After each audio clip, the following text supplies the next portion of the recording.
आप रोज कत्ल कर रहे खानदान को इन हरकतों से बाज नहीं आके, और अब आपको लग रहा है कि ये 2-3 बड़े ऐलान करके अब आप लोग इस केस को दबा देंगे। कि जुमला कहना बहुत आसान है कि जी फैमिली हम पे ट्रस्ट करे सिंध हुकूमत के ऊपर।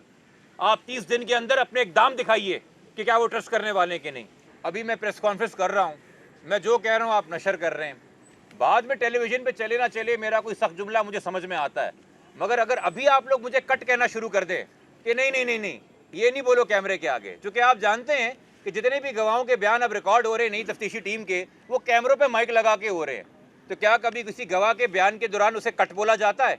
ये बोला जाता है कि नहीं नहीं इसको कोर्ट मत करो, ये नाम मत लो, ये चीज़ मत बताओ।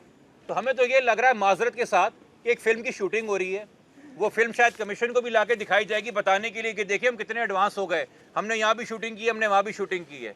मेरे लिए तो दोबारा इन्वेस्टिगेशन का बेड़ा गर्क तब हो जाता है जब 2 दिन पहले खबर आती है कि मौजूदा तफ्तीशी टीम के साथ पुरानी तफ्तीशी टीम जिन्होंने सारे सबूत तबाह किए वो जाए वारदात पे खड़े हुए, जिस जाए वारदात को उन्होंने आग लगा दिया, और आग लगा के भी खोल वहाँ से नहीं निकाला, खोल वहाँ से भी दूर से निकाला जहाँ आग नहीं लगी थी।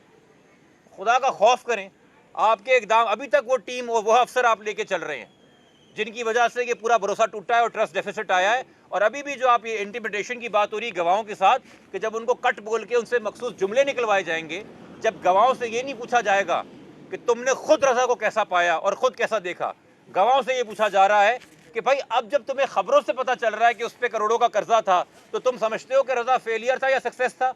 यानी कि गवाह 161 के अंदर अपनी क्या सराही लिखवाएगा, अपने मुगालते लिखवाएगा, अपने मफरूज़े लिखवाएगा?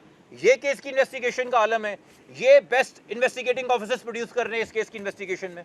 कमीशन का काम जो है ना सिर्फ ये जायज़ा लेना नहीं है कि केस के मुहर्रिकात क्या हैं, हक़ाइक़ क्या है। कमीशन का काम ये जायज़ा लेना भी है कि तफ्तीशी टीम कैसा काम कर रही है और कितनी ईमानदारी से कर रही है और नहीं कर रही है। और कमीशन को मुतमईन करना पुलिस का अपना काम है। हमारे जो खदशात और सवाल होंगे, जैसे जैसे जिस स्टेज पे हमें कमीशन मौका देगा, हम वो सारे सवाल और सारे खदशात प्रूफ के साथ उनके सामने रखेंगे। हमने आज भी एक डॉक्यूमेंट जमा कराया है जिसमें वो तमाम मीडिया की रिपोर्टें लगाई हैं, जिसमें पुलिस वालों के डायरेक्ट कोट्स हैं कि जब उन्होंने बार बार इसको सुसाइड बनाने की कोशिश की, और जब IG साहब ने 6 तारीख को जिस दिन कब्र कुशाई का ऑर्डर हुआ, सिंध IG ने कहा था ये केस मुकम्मल ट्रेस हो चुका है, आप सब इसके गवाह हैं। कातिल जो खुदकुशी उनको 6 अगस्त को पता थी, 2 दिन में वो प्रेस कॉन्फ्रेंस कर रहे थे, तो क्या हुआ? कब्र कुशाई की वजह से सब उल्टा पड़ गया। तो इसका मतलब आपकी पहले की तफ्तीश बोगस थी।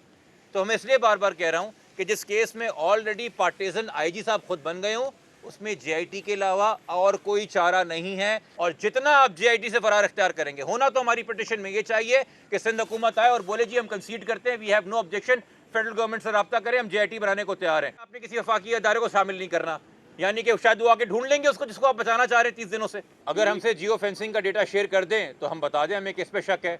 अगर हमसे सारा CCTV शेयर कर दें तो हम बता दें हमें किस पे शक है। अगर हमें बता दें वो वाइट ऑल्टो में और मोटरसाइकिल पे कौन है तो हम बता दें हमें किस पे शक है। अगर सारा CDR हमें दे दें तो हम बता दें किस पे शक है। अगर हमें बता दें कि मरने से पहले रजा आई मैसेजेस पे एप्पल से किससे बात कर रहा था तो हम बता दें किस पे शक है। अगर हमें बता दें कि उसके मरने के बाद उसके iCloud को किसने एक्सेस किया तो हम बता दें किस पे शक है। इन सारे सवालों के जवाब तो पुलिस दे नहीं रही, तो हम खला में बताएं कि हमें किस पे शक है, मगर पुलिस को पता है इन सवालों के जवाब क्या है और वो छुपाए बैठी है।